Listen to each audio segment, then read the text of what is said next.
अस्सलाम वालेकुम, मेरा नाम डॉक्टर वैसनवर है और रेड स्पॉट बायोलॉजी में हम टॉपिक 5 डिस्कस कर रहे हैं, genetic basis for variation. 20 question हम कर चुके हैं, ये 21st क्वेश्चन है इसका। In the F2 generation of a dihybrid cross. Dihybrid cross एक ऐसा क्रॉस होता है कि जिसके अंदर दो ऐसे पेरेंट्स जो है ना उनका हम क्रॉस करवाते हैं जिनके हम किसी दो कैरेक्टर्स के ऊपर नज़र रख रहे होते हैं, ठीक है। तो ऐसे कैरेक्टर दो कैरेक्टर जब ऑब्जर्व कर रहे होंगे तो वो डाई हाइब्रिड क्रॉस कहलाता है। अब ये कौन से प्लांट थे? Yellow round seeded. अच्छा, ये एक प्लांट है जो कि येलो, जिसका सीड जो है वो येलो राउंड है, और ये दूसरा प्लांट है जिसका सीड जो है वो ग्रीन रिंकल्ड है, ठीक है।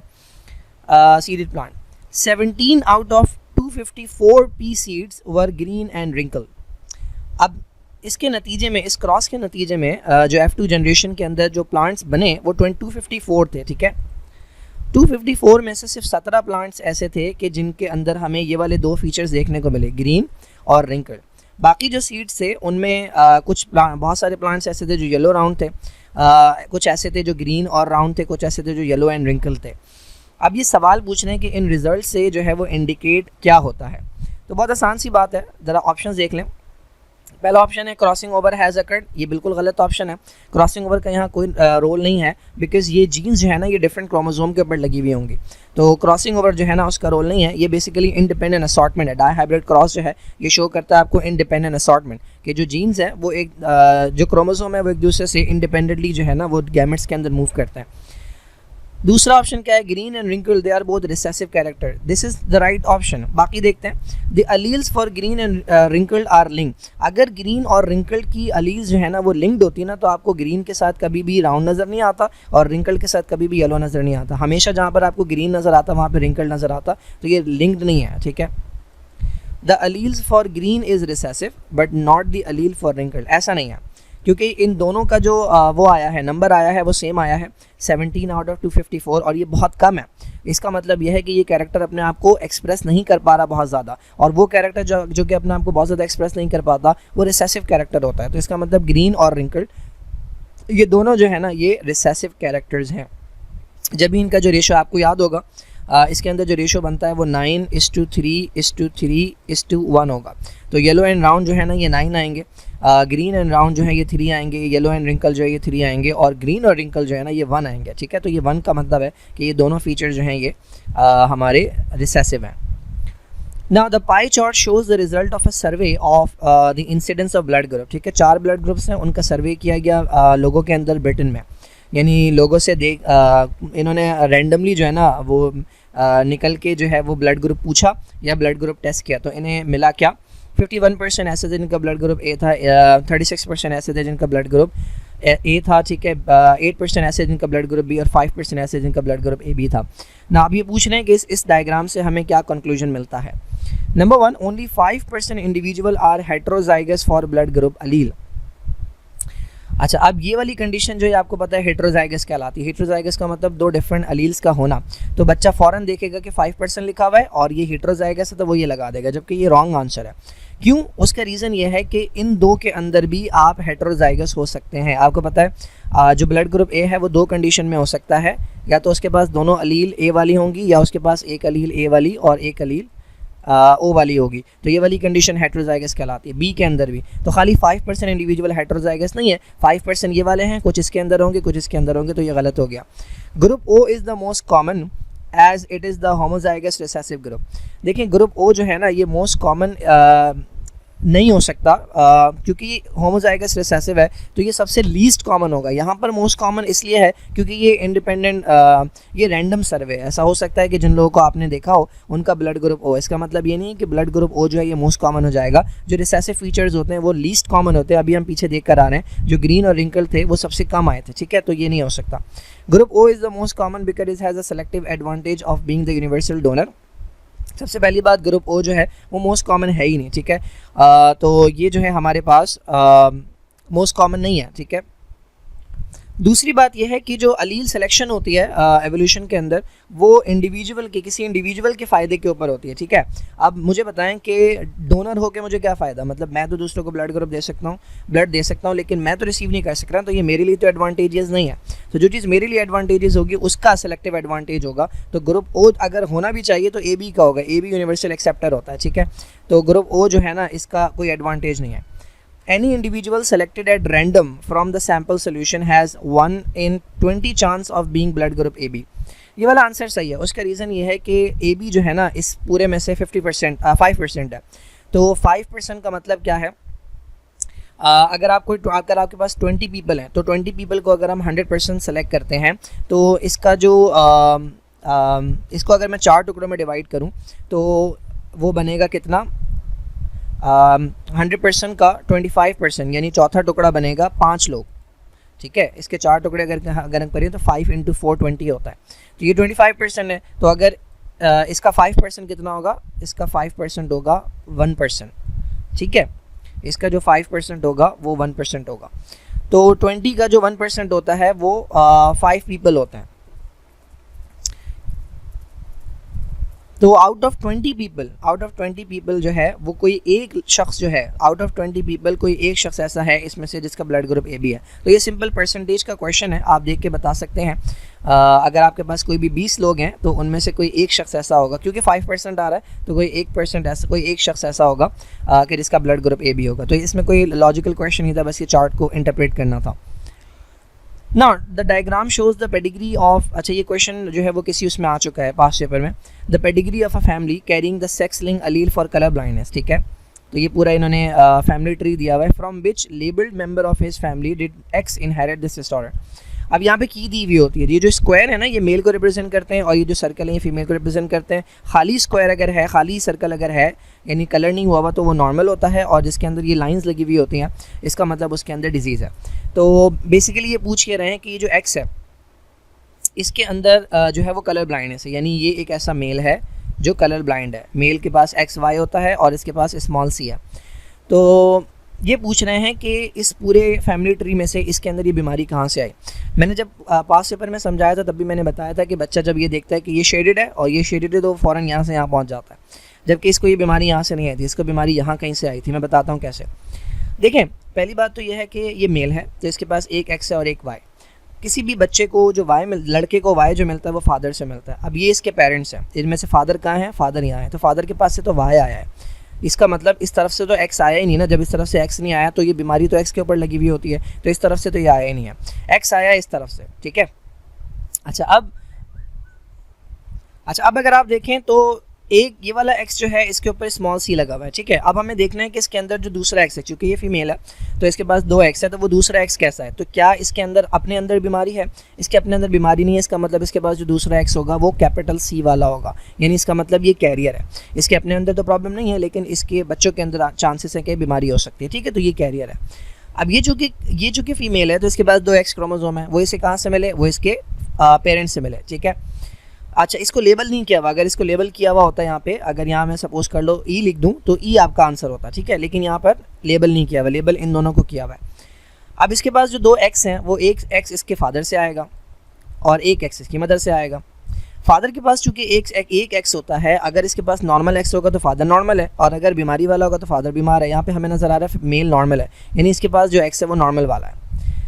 फीमेल के पास से जो X आया है वो कलर ब्लाइंडनेस का है। ठीक है, लेकिन इसके अपने अंदर बीमारी नहीं है, इसका मतलब इसके पास जो दूसरा X है वो नॉर्मल है, यानी ये भी कैरियर है। तो अगर यहाँ पर भी लेबल किया हुआ होता ना तो यही आंसर होता। यही सिचुएशन ऊपर भी चल रही है। इसके पास जो 2 X आए वो इसके पेरेंट्स से आए, एक X फादर से आया, एक X मदर से आया। चूँकि फादर नॉर्मल है तो फादर के पास से नॉर्मल X आया, चूँकि मदर जो दूसरा X है वो यहाँ से आया है, इसका मतलब ये B जो है ना ये वो मेंबर है कि जिससे X को जो है वो ये डिसऑर्डर मिला है। ठीक है, तो ये B जो है हमारे पास करेक्ट आंसर है। अरे इसके ऑप्शंस कहाँ गए, हाँ यही है, बस सही है। Now in the human ABO blood group system there are, अच्छा human ABO blood group system there are 6 possible genotypes. Yes, एक जीनोटाइप ये है IA, ठीक है, और एक जीनोटाइप ये है IA small i। Similarly B का IB और IB स्मॉल i, AB का एक ही होता है IA और IB, और O का एक ही होता है। ठीक है, तो ये 6 जीनोटाइप्स हैं, जबकि ब्लड ग्रुप के जो फिनोटाइप्स है वो 4 हैं, A है, B है, AB है और O है। इसकी क्या एक्सप्लेनेशन है, तो इसकी एक्सप्लेनेशन ये है कि ये वाला जो कैरेक्टर है ये इसके लिए जीन लोकस तो एक है। ठीक है, यानी पोजीशन तो एक है, 2 जीन लोकस नहीं है। जीन लोकस तो एक है लेकिन उसकी जो अलील्स हैं वो 3 है। एक अलील वो है जो A एंटीजन बनवाना चाहती है, एक अलील वो है जो B एंटीजन बनवाना चाहती है, और एक अलील वो है जो कोई एंटीजन नहीं बनवाना चाहती। ठीक है, 3 अलील्स हैं। अब इन तीनों अलील्स का रिलेशन क्या है, इसमें से जो ए वाली है और बी वाली है ना, दे आर कोडोमिनेंट, ठीक है, जब भी ये दोनों साथ आती हैं तो अपने इफेक्ट शो करती हैं, और इसमें से जो ओ वाली है ना वो रिसेसिव है। तो एक जीन लोकस है, 3 कोडोमिनेंट, तीनों कोडोमिनेंट नहीं है, एक जीन लोकस 2 कोडोमिनेंट है, 2 रिसेसिव, भाई 4 नहीं है, एक जीन लोकस है, 2 कोडोमिनेंट है और एक रिसेसिव है। This is the correct answer. Now which of the following would cause phenotypic variation among the organisms of the same genotype? phenotypic variation कौन कॉज करेगा भाई सेम उसके अंदर? तो भाई देखिए, इन्होंने क्वेश्चन के अंदर कहा है they have the same genotype, ठीक है, सेम जीनोटाइप, यानी अंदर से जेनेटिक मटेरियल जो है ना वो सेम है, किसी कैरेक्टर के लिए सेम अलील्स मौजूद हैं या सेम जीन्स मौजूद हैं, लेकिन स्टिल जो फिनोटिपिकली वेरिएशन आ रही है। देखिए फॉर एग्जांपल, मैं अगर आपसे कहूँ कि 2 फ्लावर्स हैं, 2 प्लांट्स हैं कि जिसके अंदर फ्लावर्स लगते हैं और दोनों के पास रेड कलर प्रोड्यूस करने वाली अलील्स हैं, दोनों के पास रेड कलर प्रोड्यूस करने वाली अलील्स हैं, लेकिन दोनों का जीनोटाइप क्या है, सेम है। तो वो क्या चीज़ है जो इनके अंदर वेरिएशन लेकर आ सकती है? कोई इनमें कोई चीज़ नहीं है जो वेरिएशन लेकर आएगी। क्यों? क्योंकि ये ऐसे कैरेक्टर हैं जो कंटिन्यूसली वेरी नहीं करते, ठीक है। अच्छा, अब चूंकि ये सिर्फ 2 जीन से कंट्रोल हो रहे हैं तो इनके अंदर इस तरह की वेरिएशन नहीं होती। ये वो कैरेक्टर्स होंगे जो मल्टीपल जीन से कंट्रोल होंगे और उनके ऊपर एनवायरनमेंट का कोई ना कोई इन्फ्लुएंस होगा। तो आपने वो पढ़े हैं, पॉलीजेनिक कैरेक्टर्स पढ़े हैं, उनके अंदर एक है हमारे पास स्किन कलर। आप सपोज कर लें 2 लोग हैं कि जिनके पास ब्राउन कलर प्रोड्यूस करने वाली 10 जीन्स मौजूद हैं, ठीक है, 10, लेकिन स्टिल इनके कलर के अंदर आपको क्या मिलेगी, वेरिएशन मिलेगी। क्या रीज़न होगा उसका रीज़न ये होगा कि ये दोनों डिफरेंट एनवायरनमेंट में एक्सपोज हो रहे हैं, एक मुसलसल धूप में घूम रहा है और एक जो है वो शेड में रहता है हर वक्त, तो इनके अंदर different amount of melanin production होगी, तो स्किन कलर जो आपको अब डिफरेंट मिलेगा। तो दोनों के पास जीनोटाइप सेम है, दोनों की जो जीन्स हैं वो 10 हैं, कलर प्रोड्यूस करने वाली जो अलील्स हैं वो 10 हैं, बट स्टिल उनका फिनोटाइप वेरी कर रहा है because of the environmental exposure. Similarly अगर हाइट की बात करें, सपोज करें दोनों की हाइट जो है, हाइट की जो जीन है वो दोनों में 6 फुट वाली हैं, बट स्टिल एक की हाइट छोटी रह गई, एक की हाइट बड़ी है। क्या रीज़न हो सकता है? डाइट जो है वो रीज़न हो सकता है, ठीक है। डाइट उसकी प्रॉपर नहीं थी तो उसकी वजह से उसको इतने न्यूट्रिएंट्स ही नहीं मिले कि वो अपनी जो जीनोटाइपिक हाइट है, जितनी जीनोटाइप की अकॉर्डिंग हाइट होनी चाहिए थी, वो उस तक पहुंच सके। तो इन्वायरमेंट जो है ना वो करता है, इन्फ्लुएंस करता है इन्हें, कुछ कैरेक्टर्स को।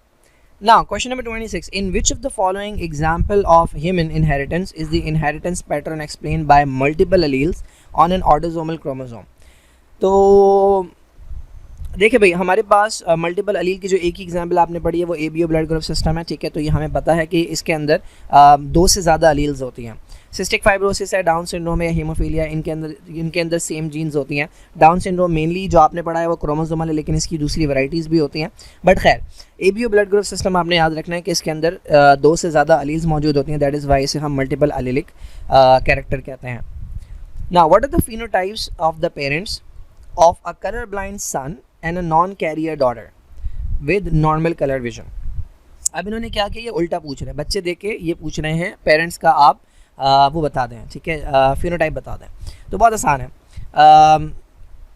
सन कैसे हैं भाई? कलर ब्लाइंड, ठीक है। सन जो है वो कलर ब्लाइंड है, कलर ब्लाइंड सन, ठीक है।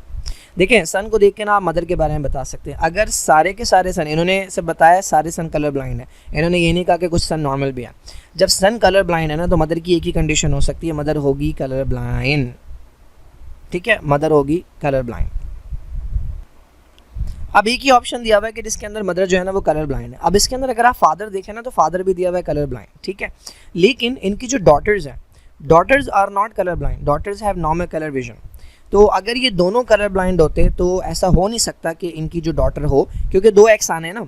अगर इसके पास एक्स है जो कलर ब्लाइंड वाला है और इसके पास भी दोनों एक्स है जो कलर ब्लाइंड वाला है, तो एक ही कंडीशन हो सकती है कि डॉटर्स जो है वो सारी की सारी कलर ब्लाइंड आएंगे। तो ये वाला आंसर हमारा नहीं है, ऑल्दो क्वेश्चन के अकॉर्डिंग जो है ना वो मदर कलर ब्लाइंड है, लेकिन ये वाला आंसर नहीं है। तो आंसर क्या होगा भाई? अब मदर देखें, पहली बात मदर नॉर्मल नहीं हो सकती क्योंकि सन जो है ना वो क्या आ रहा है, कलर ब्लाइंड। अब अगर सारे सन कलर ब्लाइंड नहीं है, इसका मतलब ये है कि हाफ सन जो है ना वो कलर ब्लाइंड होंगे, कुछ लड़के कलर ब्लाइंड होंगे और कुछ नॉर्मल होंगे। इन्होंने क्वेश्चन के अंदर नहीं बताया क्योंकि हो सकता है एक ही लड़का हो, अभी एक ही लड़का प्रोड्यूस हुआ हो, ठीक है।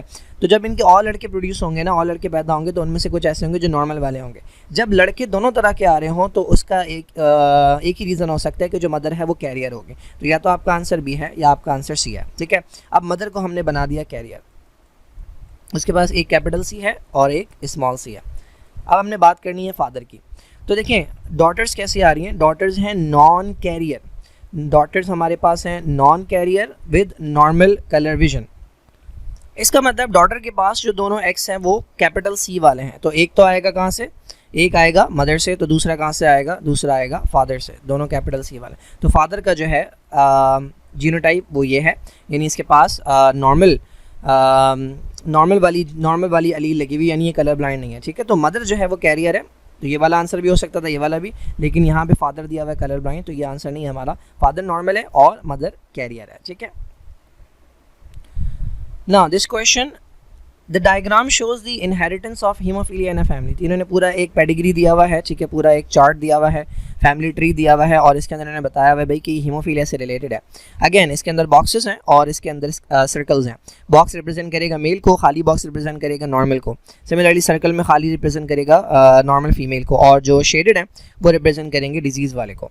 अब इन्होंने पूछा हुआ क्या है भाई, इन्होंने पूछा कि क्या है कि ये इन्होंने की भी दी हुई है, एक्स एच जो है उससे आप रिप्रेजेंट करें नॉर्मल एक्स क्रोमोसोम को, यानी जिसको हीमोफीलिया ना हो, एक्स स्मॉल एस से रिप्रेजेंट करें ऐसे क्रोमोसोम को जो हीमोफीलिया कैरी कर रहा है, और वाई से रिप्रेजेंट, ये हमारे काम की नहीं, हमें पता है ऑलरेडी। ना इन्होंने पूछा what is the genotype of the person 7, कहाँ है भाई 7, ओके दिस पर्सन, इन्होंने पूछा है इस पर्सन का जो जीनोटाइप है वो क्या होगा। तो हम नीचे से ऊपर की तरफ जाएंगे, ठीक है। ये दो पेरेंट्स हैं, ठीक है, ये फादर है और ये मदर है, और ये इनके 3 बच्चे हैं। तो बच्चों को देखकर हम फादर के पेरेंट्स के बारे में बताएंगे, ठीक है। 7 जो है ना वो फीमेल है। फीमेल को देखने के लिए जब भी हम सेक्स लिंक डिसऑर्डर की बात करते हैं और हीमोफीलिया और कलर ब्लाइंडनेस की स्पेसिफिकली हम बात करते हैं, हम अपनी बुक के अकॉर्डिंग ये रिसेसिव डिसऑर्डर्स हैं, तो हम मदर का जीनोटाइप बताने के लिए किसको देखते हैं, हम सन को देखते हैं। अब इसका एक सन ये है और एक सन ये है, ठीक है, ये 2 लड़के हैं।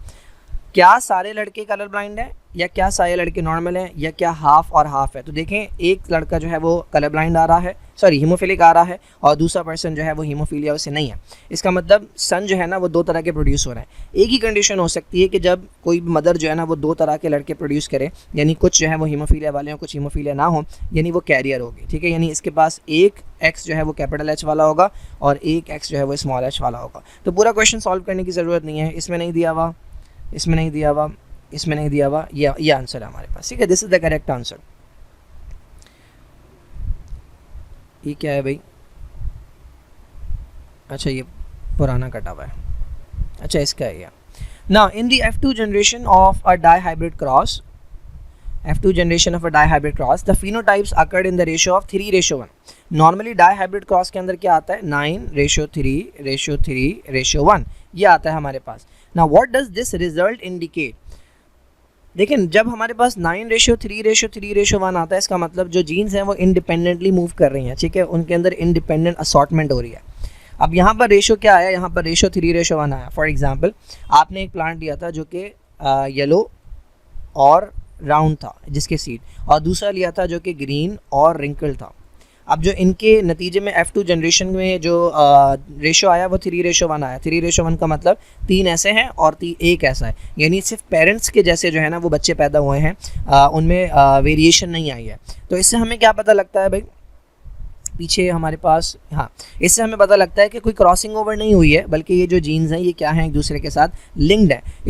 उसका रीज़न ये है कि जहाँ जहाँ येलो जा रहा है वहाँ वहाँ राउंड जा रहा है, और जहाँ जहाँ ग्रीन जा रहा है वहाँ वहाँ रिंकल जा रहा है, जब भी सिर्फ वैसे ही बच्चे पैदा हुए हैं जैसे कि पेरेंट्स से। वरना अगर इंडिपेंडेंट असॉर्टमेंट होती या क्रॉसिंग ओवर होती तो उसके नतीजे में हमारे पास जो रेशो आता वो 9:3:3:1 होता। कोई भी जीन किसी के भी साथ जा सकती थी, तो उसके नतीजे में ये रेशो आता, आपको डिफरेंट न्यू वैराइटीज़ जो है ना वो प्रोड्यूस होती हुई नजर आते हैं। लेकिन यहाँ पर ऐसा नहीं हुआ, इसका मतलब ये जीन्स जो हैं ये लिंक्ड हैं।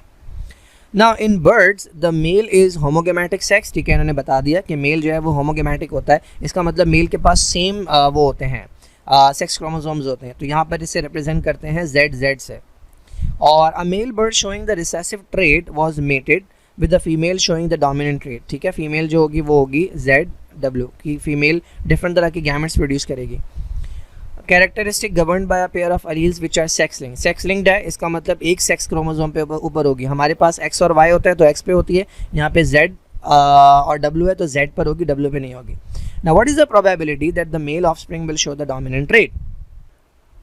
तो हम कोई भी कैरेक्टर जो है ना वो अपनी मर्जी से अज्यूम कर लेते हैं, ठीक है। बर्ड्स हैं तो हम कलर अज्यूम कर लेते हैं। तो हमारे पास कलर जो है सपोज कर लें ये 2 हैं, ठीक है। एक जो है वो है रेड कलर का बर्ड और एक जो है वो है ब्लू कलर के, ठीक है। अब इसमें से जो रेड कलर है वो हम सपोज कर लेते हैं डोमिनेंट, तो हम उसे कैपिटल आर से रिप्रेजेंट करेंगे, और जो ब्लू कलर है उसे हम रिसेसिव कंसिडर कर लेते हैं, उसे हम स्मॉल आर से रिप्रेजेंट करेंगे। अब इन्होंने कहा कि भाई एक है मेल, सॉरी एक्स वाई नहीं है, एक है मेल, ये मेल है, ठीक है, मेल के पास दोनों सेम है क्रोमोसोम, सेक्स क्रोमोसोम, और एक है फीमेल, इसके पास जेड है और डब्ल्यू है। मेल जो है उसका कैरेक्टर कौन सा है भाई, male bird showing recessive trait, तो मेल बर्ड है ब्लू, ब्लू रिसेसिव है, तो इसको हम इस पर हम स्मॉल आर लगा देते हैं। और फीमेल शो कर रही है डोमिनेंट ट्रेट, तो इसके ऊपर हम कैपिटल आर लगा देते हैं। चूँकि ये सेक्स लिंक्ड है और सिर्फ एक सेक्स क्रोमोसोम के ऊपर होगी, जेड क्रोमोसोम के ऊपर, डब्ल्यू के ऊपर इसकी कोई एलील मौजूद नहीं होगी। अच्छा, पूछा क्या इन्होंने, what is the probability that the male offspring will show the dominant trait. अब इन्होंने पूछा है कितने % चांसेस है कि इसमें जो मेल बने वो किस कलर का हो, वो रेड कलर का हो, यानी डोमिनेंट ट्रेट जो है ना वो शो करे। क्रॉस करवा लें सिंपल, एक तरफ मेल के गैमेट ले लें जेड जेड, ठीक है, स्मॉल आर, और एक तरफ फीमेल के गैमेट ले लें जेड डब्ल्यू कैपिटल आर, ठीक है। जब ये दोनों हमें जो है वो वास्ता किससे है, हमें मेल से वास्ता, तो हम मेल बना लेते हैं खाली। मेल कब बनेगा, जब जेड और, अच्छा जेड, हाँ यही है ना, मेल कब बनेगा, जब जेड और जेड मिलेंगे, तो जेड मिले और इसमें से भी स्मॉल आ रहा है, अच्छा इसमें से कैपिटल आ रहा है, ये मेल कैसा होगा, ये मेल रेड नज़र आएगा क्योंकि इसके पास डोमिनेंट वाली है। अच्छा, ये इससे मिलेगा तो फीमेल बनेंगे, हमें फीमेल से कोई सरोकार नहीं है, ये दोबारा इससे मिलेगा जब, तो अगेन एक कैपिटल आर एक स्मॉल आर, ये भी रेड, ठीक है। तो कितना क्या प्रोबेबिलिटी है कि जो मेल है वो डोमिनेंट ट्रेट शो करे, तो प्रोबेबिलिटी जो है ना वो 1 है। 100% मेल जो है हमारे पास, जितने भी मेल बन रहे हैं, ये 2 ही मेल बन रहे हैं ना, और दोनों जो है वो कौन सा कैरेक्टर शो कर रहे हैं, दोनों जो है वो रेड कलर शो कर रहे हैं, तो प्रोबेबिलिटी कितनी हो गई, प्रोबेबिलिटी हो गई 1। अगर फ्रीक्वेंसी पूछूँ मैं या परसेंटेज पूछूँ, तो 100% जो चांस है कि जो मेल बर्ड होगा वो डोमिनेंट ट्रेट शो करेगा।